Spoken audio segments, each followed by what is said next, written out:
C'è qualcuno là fuori? C'è qualcuno là fuori?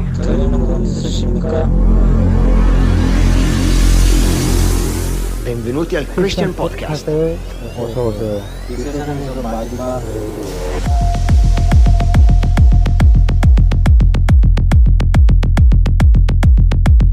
All right, my friends, welcome to the future. My name is Beto Gudiño with another episode of Christian Podcast, the last radio on earth right after the apocalypse. So, on today's episode, we have a legend with us. A legend, and I'm going to tell you a little bit about her, but I'm excited because this is my second ever in-person episode, and it's a whole different thing than being on a Zoom call.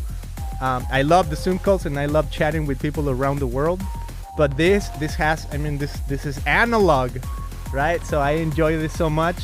So Kelly is the founder of the Graceful Warrior Project, and we're gonna talk about what that is, what she does, her dreams, her passions, and how she got there. So if you're ready, brace yourselves, because this is going to be amazing. All right. Kelly, how are you this morning? I'm very good.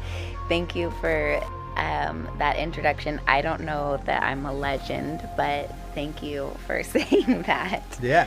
This is what people feel like all the time, that they're not legends, but this is the reality. When you step into your calling and into the dreams that God has for you, maybe you don't know it, but you're actually walking towards the future that God had for you. And I feel like that's why I said I come from the future, because I feel like if I'm in the future already, then we're already legends, right? And I feel like I'm not going to preach, but I feel like that's a little bit of what God means when he says, I've called you kings and queens, right? Because he sees the final picture. Amen. Right? Yeah. So, Kelly, tell us a little bit about who you are, what you do. Okay, so yeah, my name's Kelly. I grew up in Orange County, and I always dreamed of being a missionary. And I had a bit of a rough go growing up, and I experienced a lot of loss and trauma, and so there was a period where a particularly hard event happened. My mom was killed when I was 17, and so after that I walked away from God for a little bit, and I felt like God was always chasing me down, and finally at some point I turned towards him. And usually it's when you are at your lowest and you say, whoa, God, if you show up right now, I promise, and it wasn't that I turned around and said and saw, okay, God, you came through for me, but it was like in the healing process that I allowed him to take care of me and to walk me into healing, that he became my best friend again. And life is so much better, obviously, with him. And he set me free to step into the calling that he put in my heart when I was so young, to be a missionary. And like a lot of things, I had to learn patience in that. I really had to pray that door open for a lot of reasons. God was really maturing me in that waiting season so that I could carry the weight of where I was going. And another reason was I had experienced various forms of abuse growing up. And so I knew, okay, well, wherever God sends me, I don't know what it will be like. So I want to learn different ways to protect myself. So I started boxing, and just because it was there, it was all I found, and it was at that point when I started boxing that I was realizing, oh, I'm not weak. I'm actually quite strong. And then I got into jiu-jitsu, and it was just about 2 years where I was just training every day, every day, every day, and praying and like crying out to God, not knowing what he was doing. I thought I was just passing time, but God was building me in that time, training me so that when the door opened to move to the Democratic Republic of Congo, the eastern side, which is a war zone and also the rape capital of the world, one of the most dangerous places in the world, I was moving to. And they were going to ask me to teach the women self-defense, that I was by no means an expert, but I had something to give, something to share. And when you're a missionary, you wear a lot of hats. You do a lot of things. And one of the things that I did was teach self-defense. So that's where it started as a missionary in Congo. Wow. So you moved to Congo as a missionary. That's why you went there? Yes. Wow. And when you said, boxing is what was available, I mean, that's a little interesting statement, because you would think, I don't know, karate or whatever else, but really boxing, I mean, when you look at the options, you're like, oh, what caught your attention about this? Is it a martial art, or what is it? Yeah. Self-defense? Yeah. It is, I think, I mean, and I would be happily challenged on this by people who know much more about this than I do. But I would think that boxing is more of an offensive sport rather than defensive, but definitely knowing how to protect yourself from punches and be able to kind of give a little something back while you try to disengage and go away could be still fall under the defensive category. But so one of the nicknames that one of the people that raised me, he would call my brothers and I weak and worthless. That's a nickname he would give us. So when you call someone over and over and over, something you see that all the time in the Bible, right? Like God's saying, like, I'm going to rename you because that is not who I know who you are, and he says, like, call things out of people and call things like into existence that aren't even there yet. So he knows the power of words. So when you say something to someone over and over and over, they're going to like think that's who they are. They're going to move towards that. And so when I picked up boxing, even my coach, he was like, wow, you hit like a truck. And I thought, whoa, I'm not weak, I can, and you feel when you box or when you do other martial arts, you begin to familiarize yourself with your body, how it works, its strengths, its weaknesses, how to build on those things, the power that you carry within yourself. It can be extremely healing for someone who's been through abuse or has been attacked in some way, whether that's emotionally, physically, sexually, verbally, whatever it is. When you begin to feel that, like, fire rise up inside of you saying, I'm capable, I can do this, it's very transformative. So I started with boxing and then moved towards jiu-jitsu, and that's more of a ground game, even though it does have like stand-up in there as well. But that's really powerful to learn because, especially as a female, if you ever end up on the ground, that's a very vulnerable position. So to be very comfortable on the ground and to feel like, oh no, I feel strong on the ground, that's a game changer. Especially, I think a lot of women, you walk around wondering, well, what could happen to me just walking down the street? But 8 out of 10 rapes are known as acquaintance rapes. They're not by strangers. They're by people that you know. They're people in your class, in your family, at your job, the person you know at the grocery store. So whether it's a stranger or someone there's always this feeling of, well, what would I do if that happened? And what would I do if that happened? And sexual abuse and assaults are so common for women. You can pick a ton of women just out of your day, and there's a huge chance that they have experienced sexual assault in some way or multiple ways throughout their life. So that has a way of like eroding your self-confidence and really putting fear in you, thinking, what would I do if this happened? What would I do if that happened? So I think especially teaching girls from a very young age, self-defense in a non-threatening way. I like to make it really fun, to feel like, oh, you're empowered, you can do it. So they don't feel like I should always be looking out. It's like, no, just be aware, be confident, you can do it. I think learning that from a really young age instills a lot of confidence and self-worth, because you have to have a sense of self-worth to know that you're protecting something of value. So I think it's good to start young, but you can start at any age.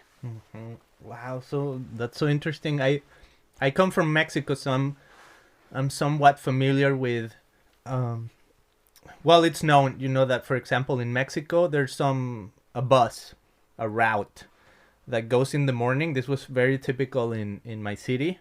It's like, if you're a woman, don't get on that bus ever, you know. And even in Mexico City there's trains that are only for women. There's trains that are only for men. Oh, wow. And it's like, if a man gets into the wrong train, they will kick him out. Good. Wow, I didn't know that. That's amazing. Yeah, that's in Mexico City. And Mexico City, it was the largest city in the world. I don't know if it still holds that title, but it's a massive city, and I can see there's a lot of that. But so coming back to your story and going to Congo, the number one capital, or the rape capital of the world, is that what you said? I can even picture what that would be like. Yeah. But what did you experience when you get to Congo? I don't know if it was something you experienced or the stats. Like, what was your experience as you go into this country that's called the rape capital? Yeah. First of all, and I love that this is a Christian podcast so that we can really dive into the spiritual realm of it. There's a lot of spiritual warfare in Congo. There's a lot of spiritual warfare everywhere, just in different forms. But there's such a spirit of violence and oppression and rape. Because I always fly into Rwanda, and then you drive through the jungle to the border and walk across the border into Congo. And it's like you walk into a completely different world. And you can just see these people have been absolutely worn down. Think about your most exhausting day. You've got the kids, and you've got your job, and you're trying to do things for yourself, for other people, and you just are pulled in 1,000 different directions. By the time you get home at night, you're like, nobody talked to me. I'm so exhausted. Just imagine living in, and both for men and women, a war zone. They've been in a war for over 20 years where there's rebel armies all around in these villages that rise up because they're like, well, we're tired of being afraid of these other rebel armies, so we'll create our own. But then they do the exact same thing that the other rebel armies are doing. They're going into villages and chopping people up with machetes. They're shooting people and whole families at point blank range. They're raping the women and setting their houses on fire. It's just absolute terror. And so that's going on all around you, and not knowing what's going to happen. And then the president, there's so much corruption there. The military and the police force, so much corruption there. You don't know who's good and who's not. And then you've got a lot of just civilian issues, and then you have tons of rape, poverty, so much poverty, disease. People are living in just the most insane situations. They're sleeping side by side on lava rock floors, just back to back, and in a place that's half the size of this room. And so it just becomes really, really heart-wrenching to watch them live like that. And so you could just see it in their faces. They're always so just like they're just trying to make it through the day. So I found myself, especially being a white female from a different country, I stuck out like a sore thumb there. And I'm more of an introvert. I love being with people, but I don't like always having the attention, on me. And so I walk out the door and everybody's staring at me no matter where I go. If I get in a car accident, because I would drive there, if I got in a car accident, even if it was not my fault, they could pull me out of the car and perform like popular justice and try to kill me, even if it wasn't my fault. Wow. So you're always on edge. And so when I came home, I realized, and I was just coming home for a break. How long were you there for? 7 months. Okay. So the UN they're like highly encouraged to leave every 2 months to take a break for their health. And I didn't know that. So as a missionary, I didn't budget for that or plan for it. So I was there for 7 months. And by the end, just emotionally and physically, I was ready to snap. And I came home and I found out I was very sick. I had a lot of parasites, candida, ringworm, and then adrenal fatigue to a point where like I used to train 3 to 6 hours a day, sometimes 2 to 6 hours a day training before I left. And I could barely get out of bed when I got back. And just because when you're in constant stress, your adrenaline is constantly pumping, your adrenal glands are like, we can't do this anymore. So I came home and I felt like God was saying to me, I'm not going to send you back until you rest. So I did for like a year. And in that time, that's when God was speaking to me. It's not just Congo, Kelly, it's everywhere. And so the long and short of the story is he had me create a nonprofit for girls where instead of me going and teaching girls like one-off sessions, 2 hours of self-defense, I go into countries and God just really shows up. I get invited into these countries and they take me around to churches and schools and all that stuff. And God provides a woman and she has the same heart. We really share the same values. She's maybe completely poor financially, doesn't have much, but she is taking all these girls in and trying to help. And so we partner together and I teach her everything. And then she has groups around her that meet weekly. And it's not just physical self-defense, but we have 4 pillars of self-defense now. It's spiritual. So we want them to know who God created them to be, that even if they live in a culture that tells them, you're second class as a woman, you don't have a right to go to school, you have no say in who you get to marry, even if that's what she lives in, we want her to know what God thinks of her first and foremost, and that he made her with purpose, whether that's to be an astronaut or a housewife, whatever it is, he made her with purpose and value to be loved and treated well and protected and taken care of. So that's spiritual self-defense and physical self-defense. And then we have economical. We build them up to be able to financially support not only themselves, but their graceful warrior groups as well, as they continue to create leaders underneath them in their own way that respects their culture and provides like unity and healing, encourages that. And then intellectually, sometimes by sending a girl to school, it keeps her from being forced into marriages or female genital mutilation in some cultures. So sending her to school becomes a form of self-defense. And by providing them economic stability, they can send their own girls to school. So it becomes a holistic approach to empowering girls and keeping them safe. Yeah, I love holistic approaches to missions. And I think, one of my questions was, what does it mean, the spiritual, the physical, and intellectual self-defense? So I'm glad you mention Yeah. that. And here I am, like this guy in Costa Mesa, right? Like I've been here 15 years, haven't been even out of the country. And if what you're saying right now, the Graceful Warrior Project, if that's not legend, I don't know what is. Because I mean, you're up there in the forefront of this. I mean, you're saying in a country there's war, there's like all this stuff going on. I mean, I'm here, I'm safe, like I'm not doing any of these things. And this woman have been facing just hardships that I can't even imagine.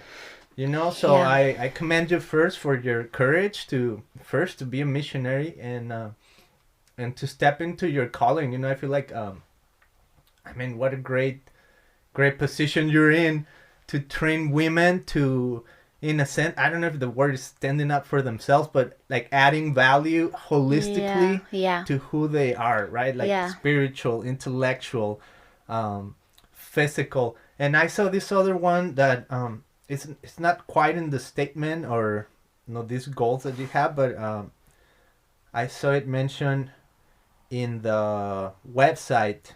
Let me look at it because it says what did it say? Like verbal. What is verbal self-defense? Like how is that translating to into actual like practical?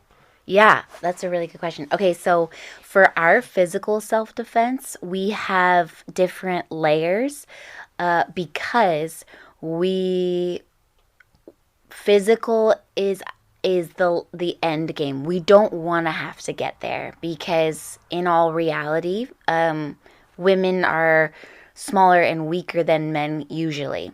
Not every single person matched up. There are guys that I'm bigger than, but normally it's men are going to be bigger and stronger. And if a man is attacking a woman, or this goes for women to women also, if someone's attacking you, it's because they feel confident that they can overpower you. So we don't want it to get into a physical altercation. We want to keep it from getting there.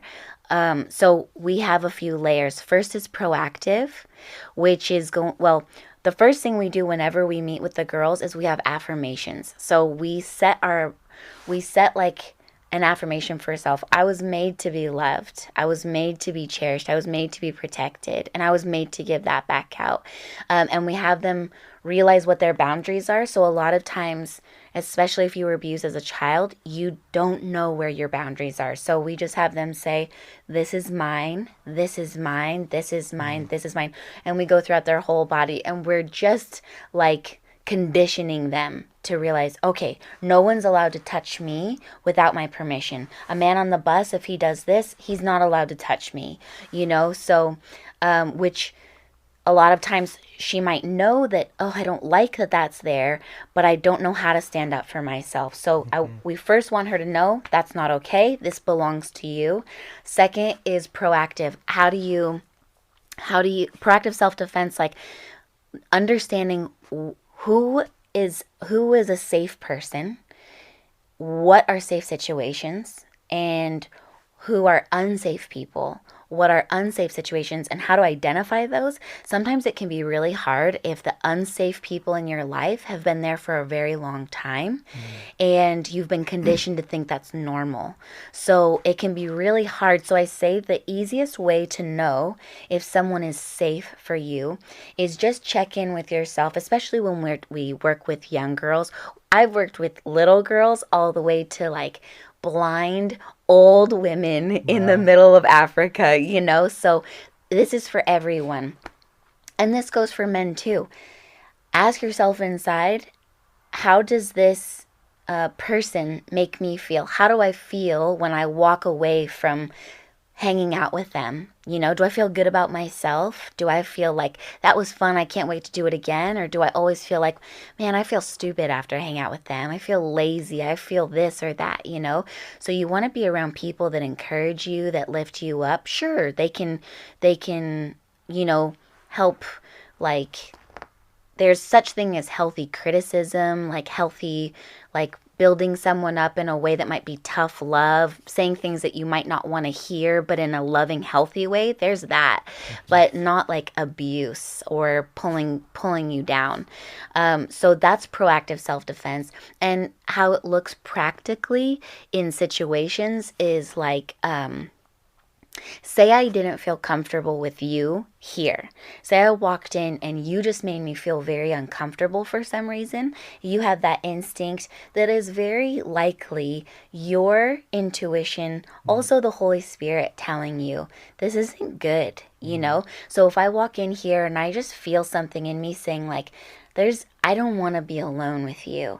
And you were telling me, oh, my wife's coming soon. Even if you tell me my wife's coming soon, well, that gives me reassurance. You have a wife and she's coming soon. But even still, I might say, you know what?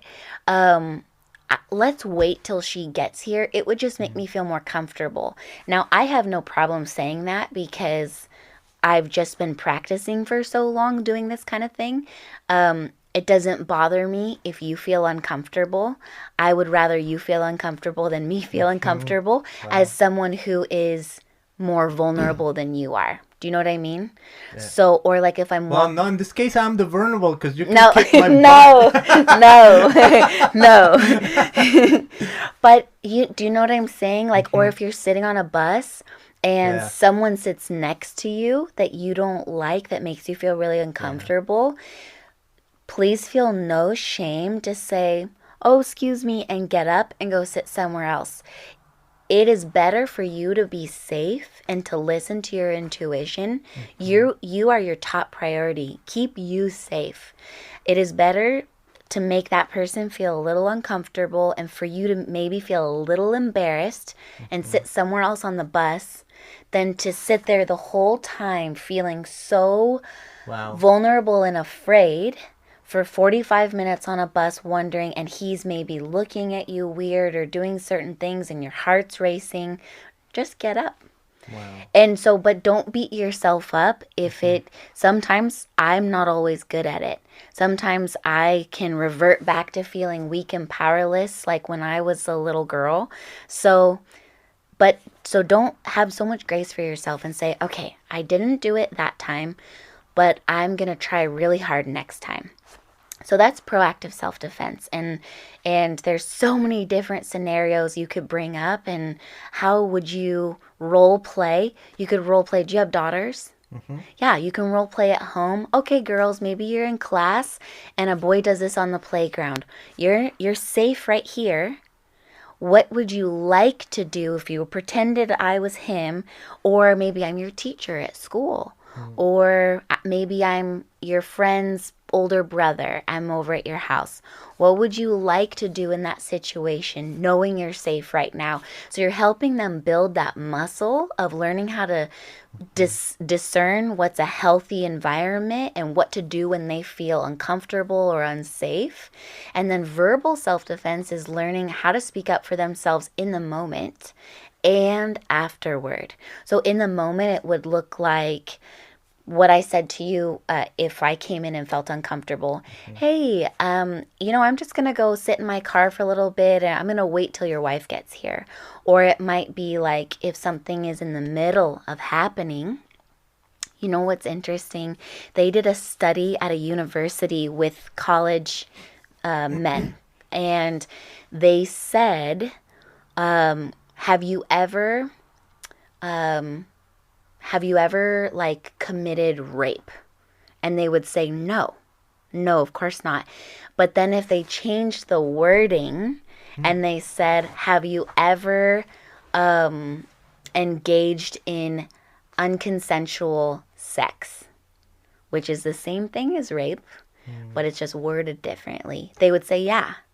So there is a disconnect in what they're doing and like who they are on the inside. So it's even in the middle of the act saying, don't rape me, or I don't want this, stop touching me, or or even just beginning to talk to them and saying, don't you have a mom? Don't you have a sister? My mom did that back in the 70s. She was in at college, and there was a man who was a serial rapist and murderer, and he was going to her dorms on campus, and he was raping and killing women.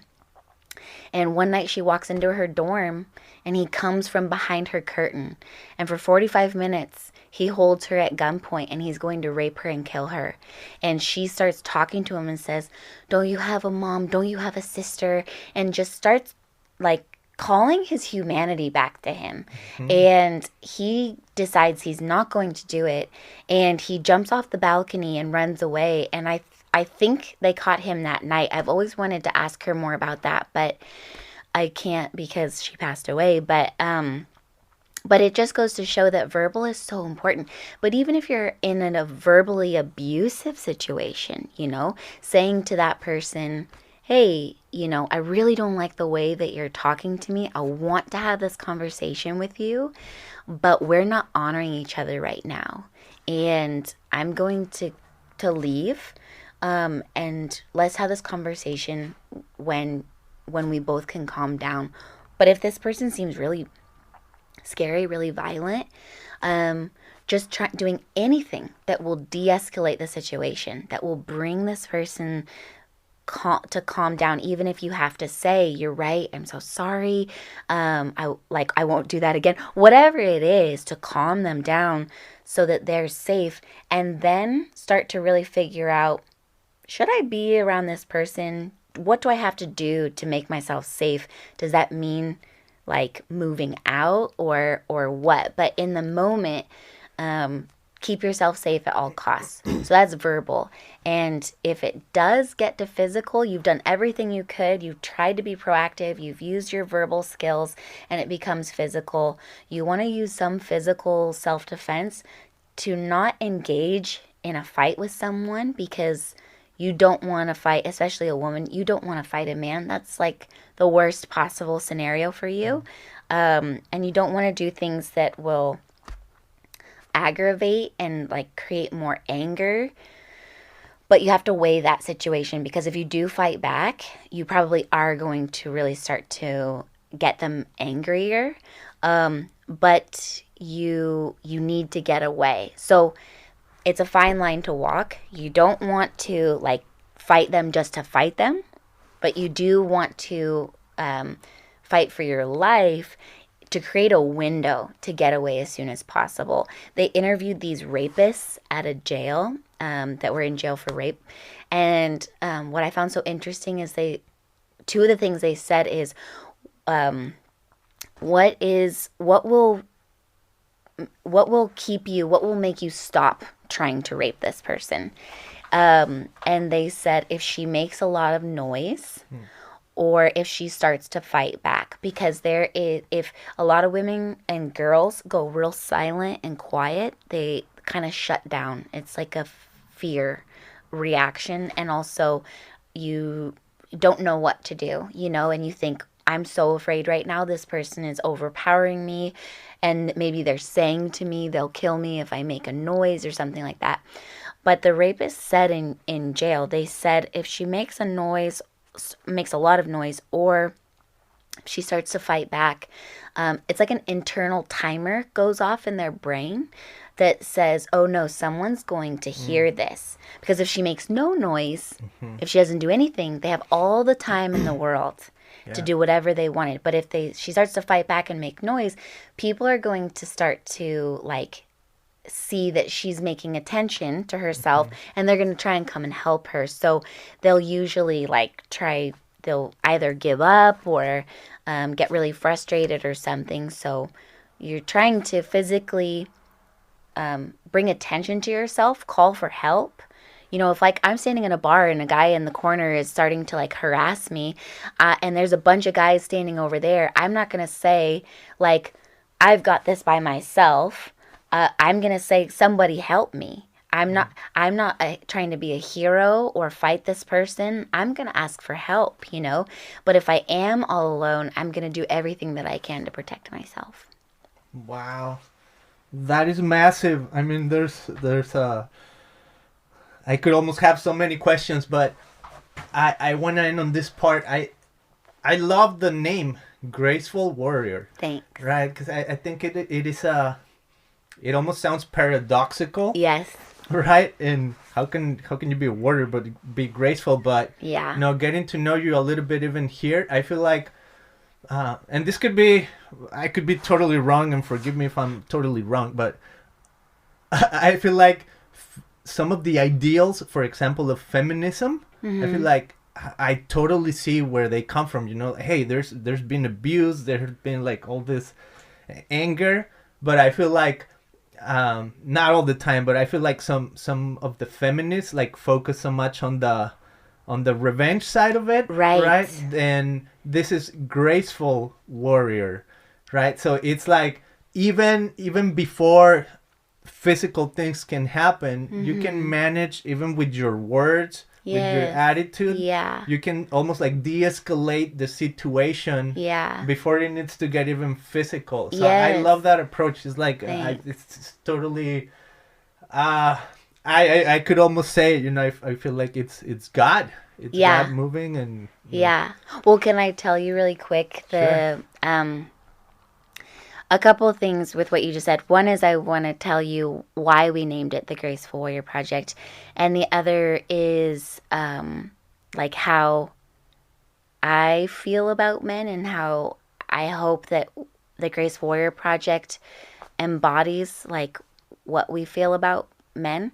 So I guess I'll start with that. I think that like God made men and women so beautifully and so symbiotically. Like we need each other, and we both provide such beautiful aspects for the other, and sometimes they overlap, and also it can be quite individual, you know, for each person.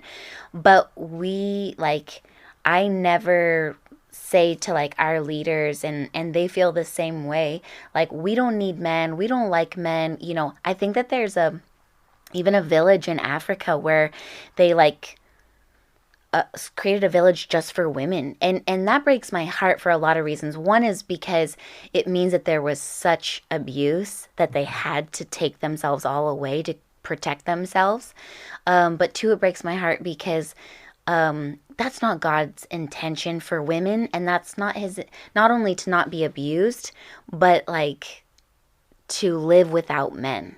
Because God, I believe that God made men to be like leaders and protectors and providers and all these beautiful qualities to protect women. And in a fallen world, it's been turned against women in a lot of ways. Not everyone, but a lot of times. And so then I understand the women, the feminist movement and their revenge and all of that, but I don't believe that will bring any healing or unity for us. I believe it's like, you know, we have to step into these cultures where a lot of times it's like, oh my gosh, like this makes me so upset for the women, and I get so upset at the men. Like, how could you do this to your wife? How could that be okay for you?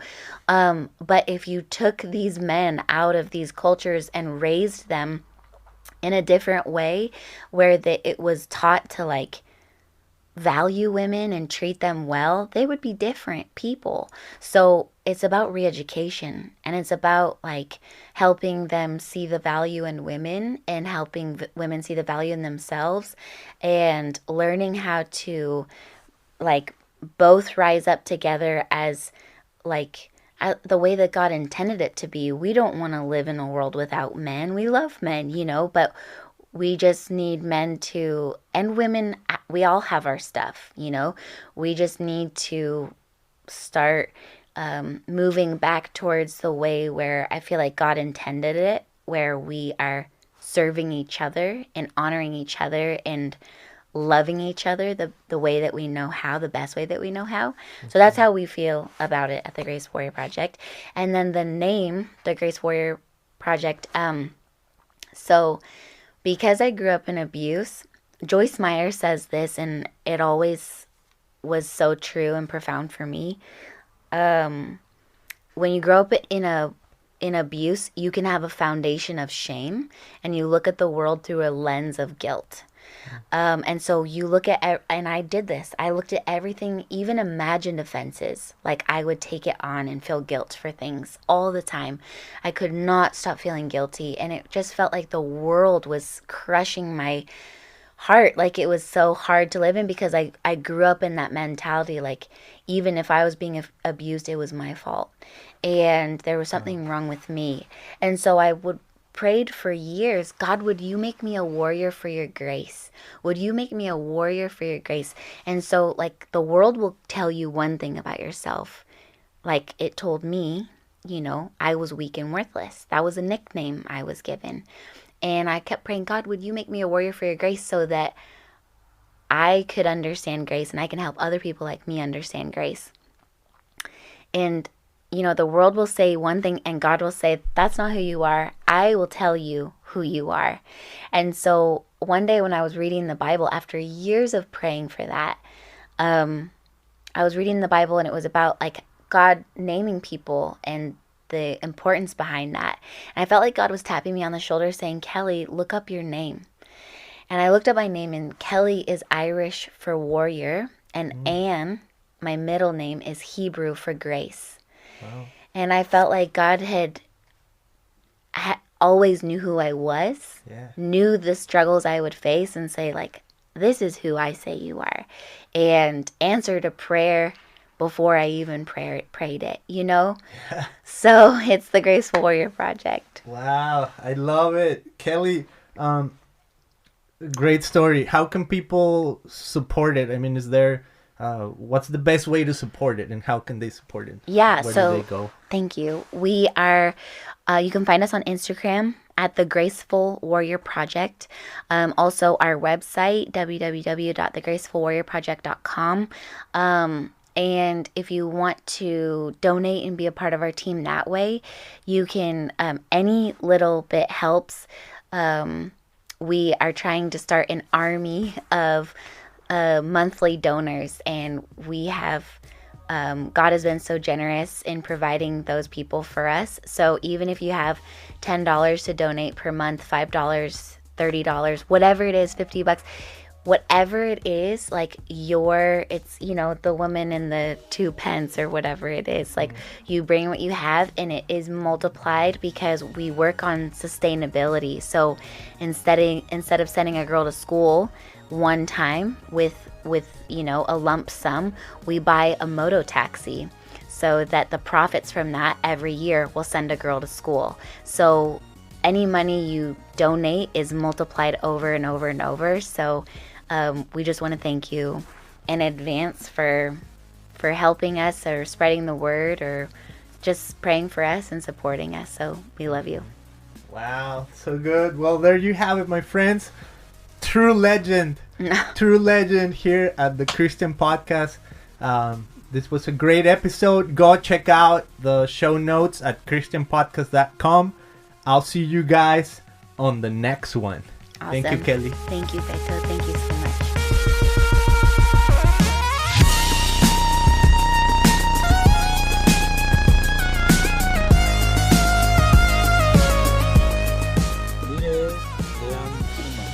La speranza è il futuro.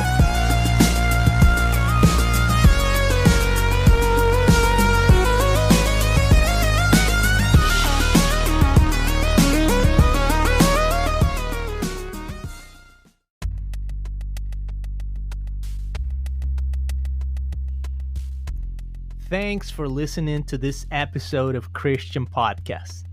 If you liked this episode, share it with friends and family. Make sure you subscribe and leave a positive review wherever you can. You can also visit christianpodcast.com to learn more about our show. Hasta la vista.